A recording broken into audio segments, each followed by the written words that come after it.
தேசத்து சீரியரோடும் யுத்தம் பண்ணின போது யோவாப் திரும்பி உப்பு பள்ளத்தாக்கிலே ஏதோமியரில் 12,000 பேரை வெட்டின போது அவன் சாட்சியை விளக்குவிக்கும் ஒரு சங்கீதம் இது. பாருங்க, யோவாப் யாருன்னு தெரியுமா? யோவாப் பிள்ளைங்க சொல்லுங்க பார்க்கலாம், யார் யோவாப்? தாவீதின் படை தளபதி. எல்லாரும் கவனிக்கிறீங்களா? தாவீதின் படை தளபதி, ஒரு திறமையான போர் வீரன் தான் யோவாப். தாவீதோடு எப்போதும் கூட இருந்தவன், யுத்தத்தில் ஜெயம் பெறுகிறதற்கு ஒரு முக்கியமான காரணமாக இருக்கிறவன் இந்த யோவாப்.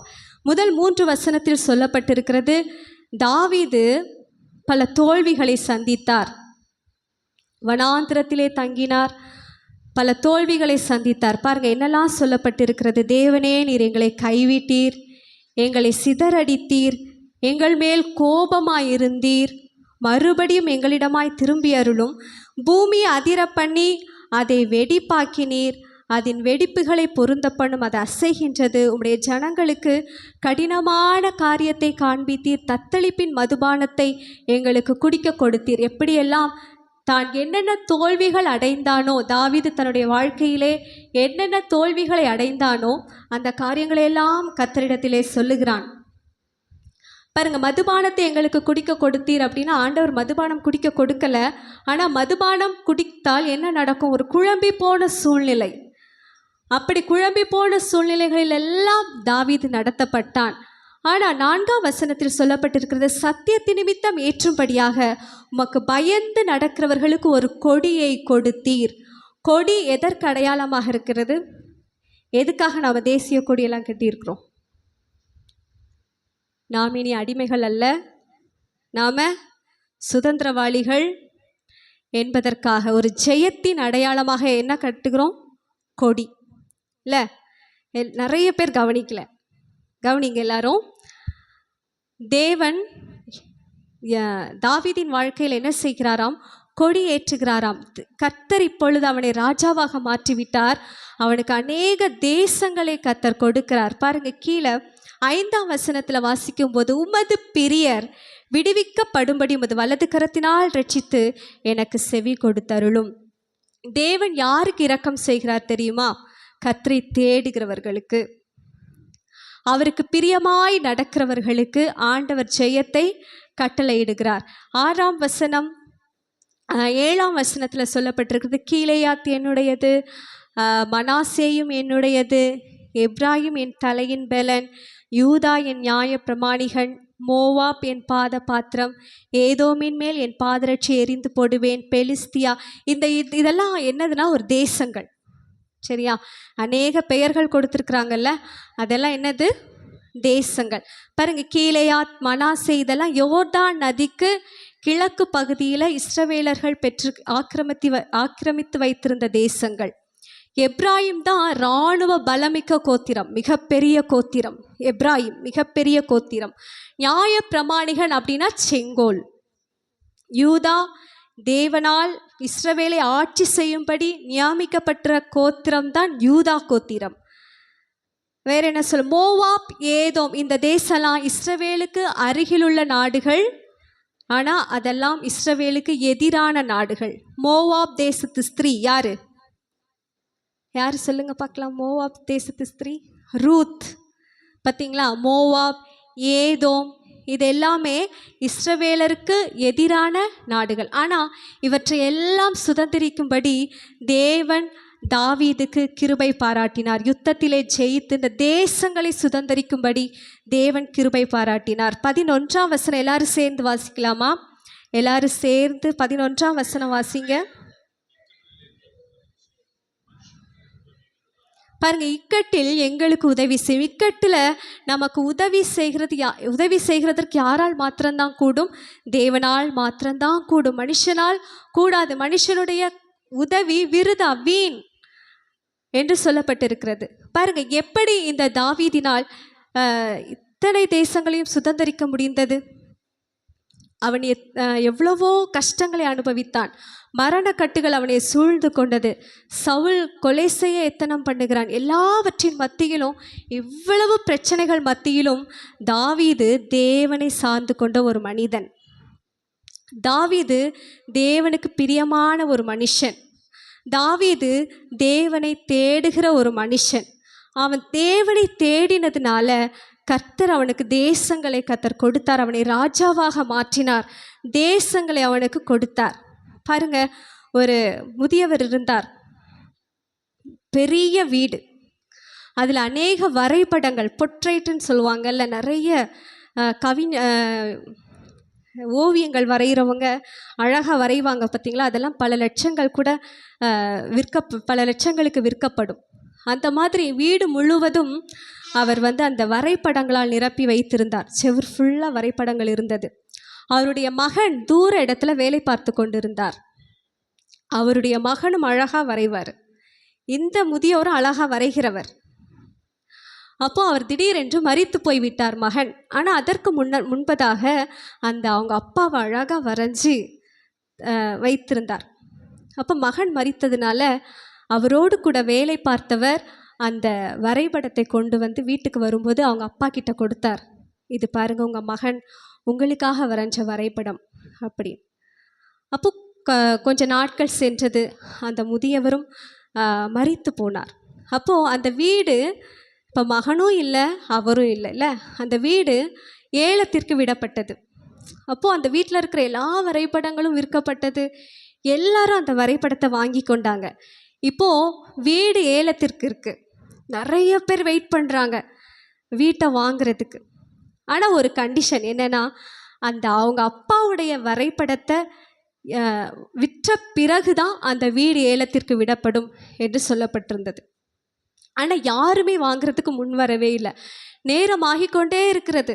காலையிலேருந்தே வெயிட் பண்ணிகிட்டே இருக்கிறாங்க. சாயங்காலம் ஆக போகுது. ஆனால் அந்த வரைபடத்தை வாங்கிறதுக்கு யாருமே முன் வரலை. வீட்டையும் இன்னும் ஏலத்திற்கு விடவே இல்லை. அப்புறம் கடைசியாக ஒருவர், சரி நாம் வாங்கி கொள்ளலாம், இவ்வளவு நேரமாகிறதே அப்படின்னு சொல்லிவிட்டு அந்த வரைபடத்தை என்ன செய்து கொண்டார், வாங்கி கொண்டார். அதில் இருந்த வரைபடம் யார் இருந்தது அந்த வரைபடத்தில்? அந்த வீட்டின் முதலாளி, அந்த வீட்டின் எஜமான். அதை வாங்கின உடனேயே ஓகே, இனி எல்லாம் முடிந்தது, வீட்டை வித்தாச்சு அப்படின்னு சொல்கிறாங்க. எங்கே விற்றீங்க?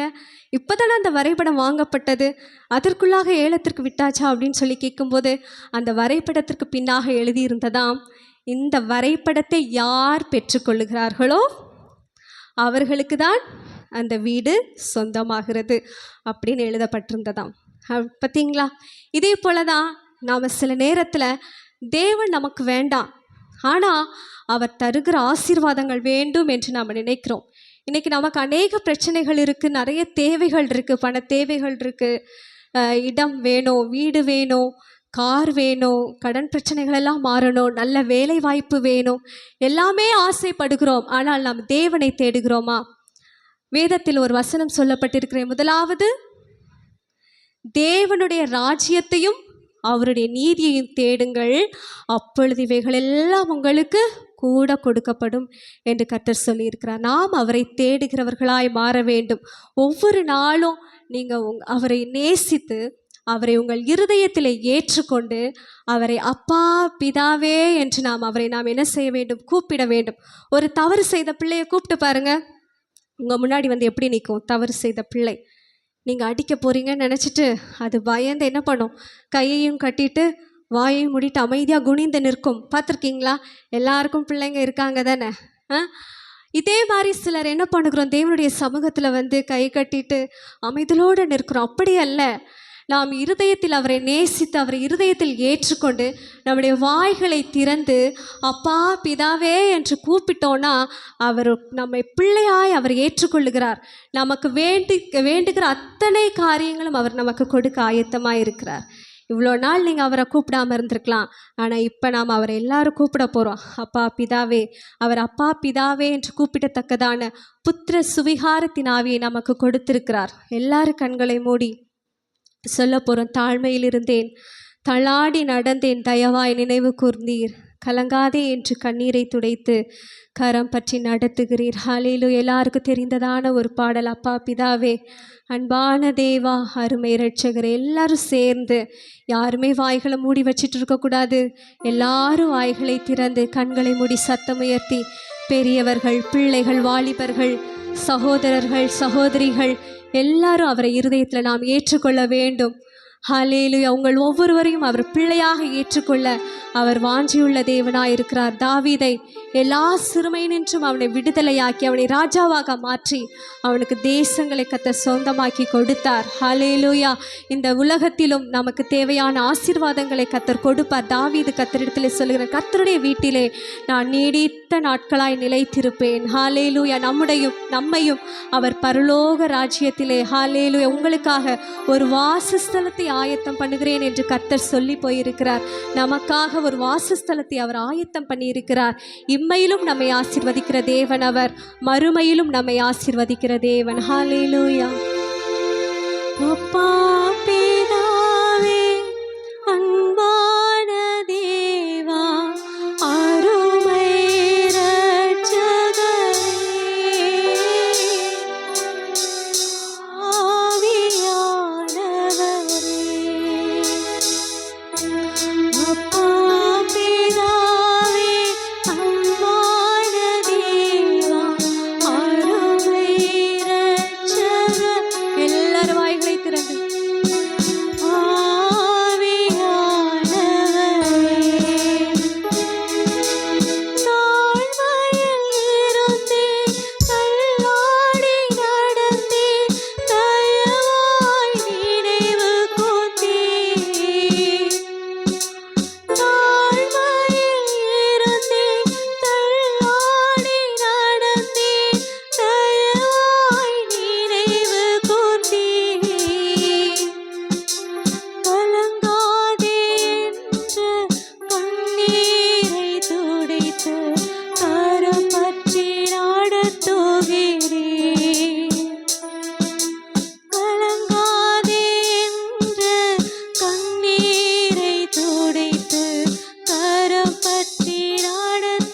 எல்லாரும் சேர்ந்து சொல்லலாமா? அப்பா பிதாவே, அன்பான தேவா, அருமை இரட்சகரே, ஆவியானவரே, அப்பா பிதாவே, அன்பான தேவா, அருமை இரட்சகரே, ஆவியானவரே. அவர் ஒரு நல்ல தகப்பனாக இருந்து தொடர்ந்து நம்மை நடத்துவாராக. கர்த்தர் நம்மை ஆசீர்வதிப்பாராக.